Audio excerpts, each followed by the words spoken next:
Le bonheur a été de très courte durée pour Ngobo et son fiancé. Elle a décidé de finalement rentrer chez elle pour s'occuper de sa mère après avoir appris que sa mère était dans le coma. La santé de sa mère s'est dégradée du jour au lendemain. Il est clair qu'il s'agit d'un chantage émotionnel. Tous les moyens sont bons pour jeter Ngobo dans les bras d'Elimba. Je sens que mon temps approche. Je vais bientôt partir. Et ce sera de ta faute.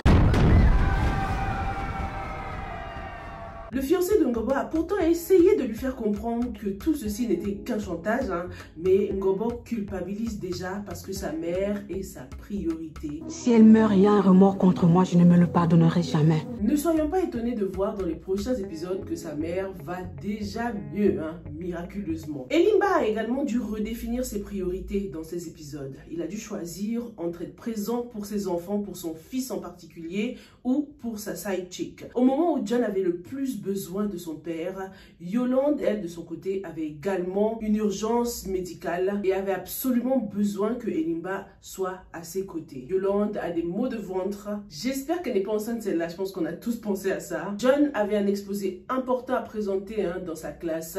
Il voulait absolument que ses parents soient présents. Elimba avait fait l'effort de quand même venir jusqu'à dans la classe, mais une fois sur place, il a tout de suite redéfini ses priorités. Il a tout de suite choisi d'aller au chevet de sa side chick. Comment le self-esteem de John a baissé d'un coup. On pouvait lire la déception sur son visage. S'il continue comme ça, ses enfants vont finir par le haïr, Elimba. Ils vont plus jamais compter sur lui. Jusqu'ici, c'est Capwell qui était le plus déçu. John restait quand même objectif en ce qui concerne son père. Il prenait toujours sa défense. Mais là, est-ce que les choses vont pas changer, les gars? Elimba a visiblement du mal à keep up with everything. Il est surchargé de partout, sollicité de partout. Il n'a jamais l'esprit tranquille. C'est lui qui fait des cauchemars que Yolande le trompe. C'est toujours comme ça. C'est des infidèles qui ont toujours peur de se faire tromper parce qu'ils savent très bien ce que c'est.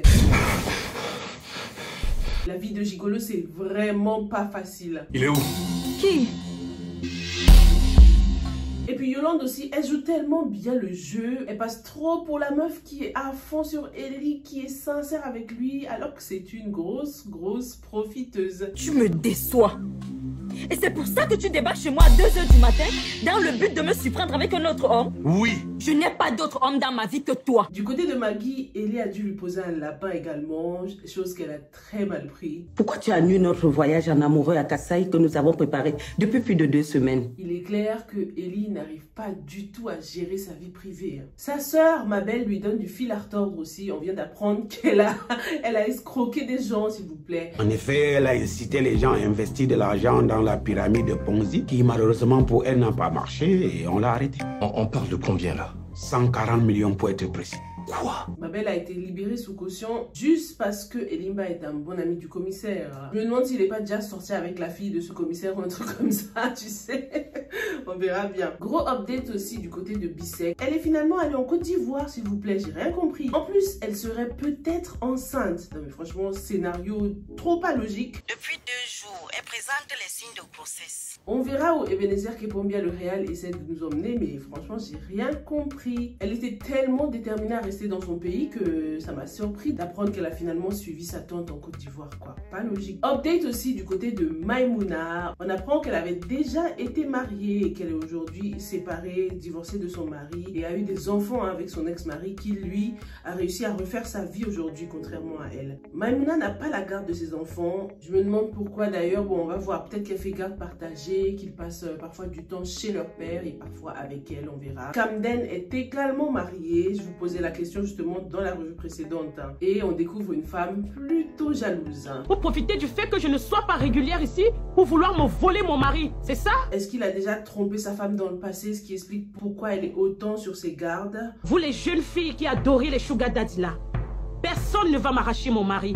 Je suis prête et je vais livrer une bataille féroce contre vous. En tout cas, elle devrait plus s'intéresser à la vie de sa fille au lieu de filer son mari comme ça. Update également concernant Ekoto. Il a enfin été libéré, mais il n'a pas dit toute la vérité à la presse ni à la police concernant son enlèvement. Il n'a pas révélé que le Parti Socialiste était derrière son kidnapping et sa femme trouve ça vraiment dommage, quoi. Selon elle, il aurait dû saisir cette opportunité pour gagner le cœur du public, en fait, raconter son histoire d'enlèvement et tout, pour pouvoir gagner des voix pour lui et contre le Parti socialiste, quoi. Elle trouve que son mari est juste beaucoup trop naïf et elle compte bien prendre les choses en main. Dites-moi ce que vous avez pensé de ces 2 épisodes. Est-ce qu'il est possible que Yolande soit enceinte de Elimba? Je suis sûre que tu aimes ta femme plus que moi et je ne supporte plus ça. En ce qui concerne Bissek, est-ce qu'elle ressemble à quelqu'un qui pourrait tomber enceinte au hasard comme ça aussi? Ouais! Faut vraiment qu'on comprenne si elle est tombée enceinte avant son départ à Abidjan ou bien à Abidjan, parce que cette histoire n'est pas du tout claire. Merci beaucoup et on se retrouve lundi pour la suite des revues de la bataille des chéris. Stay safe and stay blessed. Bye!